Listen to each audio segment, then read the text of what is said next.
Hi, thank you for joining me for this review of this HB64X Brushless Micro FPV Racing drone. This is a B&F version, supplied courtesy of Banggood.com for review.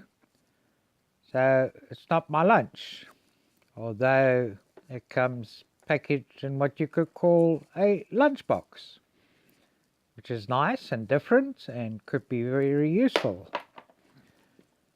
We open it. This is it. Now this B&F version comes with DSM-2 or DSM-X receiver, or a Flysky receiver, or an Frsky D8, and you can also get a PMP with no receiver.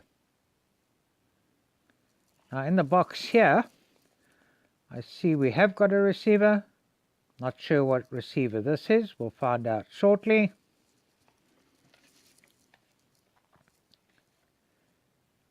We get the FC board, which is an F3 flight controller with Betaflight OSD, and the connections and diagrams. Get a star Phillips screwdriver, a little USB plug for charging the battery, and a prop removal tool. And this comes with the 260 mAh 3.8 volt to 4.3 volt 30C with a burst of 60C LiPo battery, which should be good for a flying time of 3 to 4 minutes. Now it doesn't come with any other operating instructions or binding instructions. Ducts got quite strong. We've got these 4-bladed props with a very good pitch on them, and this fits onto these brushless 0603 2000 kV motors with a 1mm hole. It also comes on a 1mm carbon fiber frame, and the interesting thing is that these individual ducts are fastened on separately, so if one does get damaged, it should be quite quick and easy to replace. But as you can see over here, the motors are soldered on, so not plug and play, so that'll be a little bit more trickier to replace. And this also comes with 5 amp BL Heli ESCs up to D-Shot 600. We've got an 800 TBL, 150 degree field of view camera, and a 25 milliwatt transmitter with 16 up to 48 channels.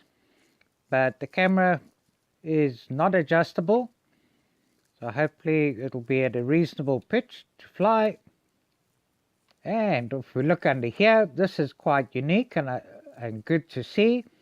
Basically got a landing platform, and the battery then will just slot in over here, and it holds very securely. So this is also good to see, and we just connect it up like this. You can see a blue light come on and a red light. Just unplug it for now. And let's have a look and see how much this weighs with the battery on.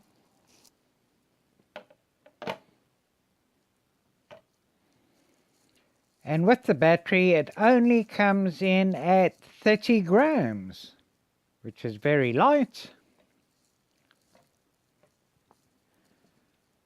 So let me just go ahead and take this top off, and let's see what's under the hood. So this is interesting.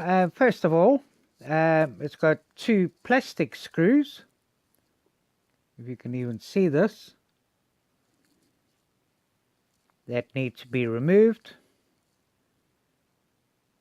And this screwdriver wasn't very good at doing that, so I just used a small flat screwdriver to do that. And now if we have a look under the hood here, We can see that the button on top here is to change the VTX channels, and we've got a little plug here for the receiver. So I asked for an Frsky receiver, so I've got to assume that this is the Frsky receiver that comes with it separately, that we need to connect up onto this.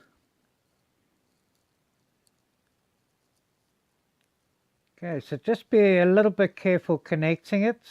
This receptacle's not so good, but that seems to be it connected. And if we have a look here, a little bit of 3M tape to stick this on somewhere, and we've got the bind button here. So I've actually discovered I got sent a Flysky receiver and not an Frsky receiver. So I'm going to bind it to this iRange X radio control transmitter. So in model setup, I've had to select AF HDS-2A. So to bind, need to hold down the button on the receiver here, and then connect the battery, and you can see the green light flashing fast. I'm going to enter bind. Now it's flashing slowly. I go OK, and now need to power down the radio controller, turn it back on, and voila, got a solid light, and this is it bound. And I subsequently got this Frsky D8 mini receiver. You can see the bind button here, and connected this up to my Frsky X7 radio controller like this. So I've set up this HB64X to bind with my Frsky X7 radio controller here. So we got it on mode D8 and ready to bind. So basically what I need to do is hold down the bind button first, and then connect battery power, and then hit bind. Okay, the light's gone off now. Release. Oops, and the antenna's come off. And press stop. Okay, and now the light is flashing. Just going to turn off the radio controller.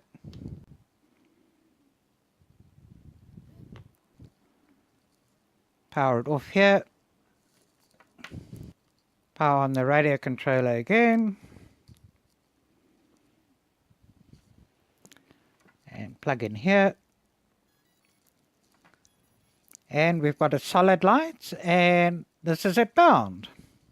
So just need to get this antenna back on here, and then tuck this away under the canopy. And I also connected it with a Frsky XM Plus mini receiver, which is a 16 channel, and you can also bind with it the same way as connecting to the Tyrannus, but you can actually choose D16 using an XM Plus receiver and bind it using 16 channels. Now here's some footage of a test flight taken on a whoop track. There is unfortunately a bit of static in the video, but when you do get a lot of whoops flying together, there can be interference and crossover with frequencies, but otherwise the VTX works fine in a solo environment. Okay, let's see how the HB64X goes around the whoop course.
Performs very well, responds very nicely, very stable. Great little whip racer. So please subscribe, like, comment and share if you like my videos.